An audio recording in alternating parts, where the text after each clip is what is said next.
Magandang umaga, ngayon po ay araw ng Martes, August 15, 2023. Update po muli sa lagay ng panahon.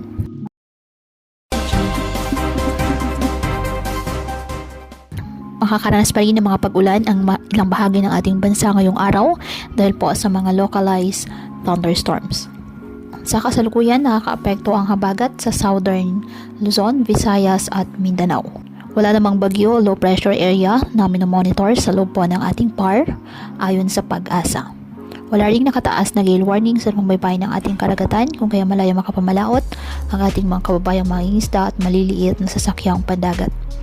Ngayong araw, asan po ang mga pag-ulan sa Luzon, kasama po ang Mindoro Provinces, Palawan, Bicol Region, ilang bahagi ng Calabarzon, Central Luzon at Isabela.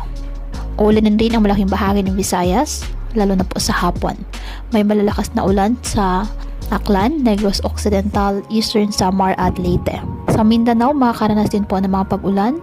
May ilang lugar na uulanin simula umaga pa lamang. Sa Northern Mindanao at pagsapit naman ng hapon, magiging malawakan na po ang mga pag-ulan. Posible ang matitinding ulan sa Saxargen, Zamboanga Peninsula, Agusan del Sur, kaya maging handa pa rin po sa banta ng mga pagbaha at landslide. May tsansa naman ng ulan sa Metro Manila ngayong araw. Kaya patuloy po na pinag-iingat ang ating mga kababayan sa mga posibleng pagbaha at pagguho ng lupa, lalo na kapag may malalakas na ulan, at ugaliin po na magdala palagi ng payong o kahit anumang panangga sa ulan kapag lalabas ng ating mga tahanan. At yan po muna ang update sa lagay ng panahon ngayong araw. Muli patuloy po tayo na mag-ingat at palaging tandaan, God loves you. Stay safe and God bless po.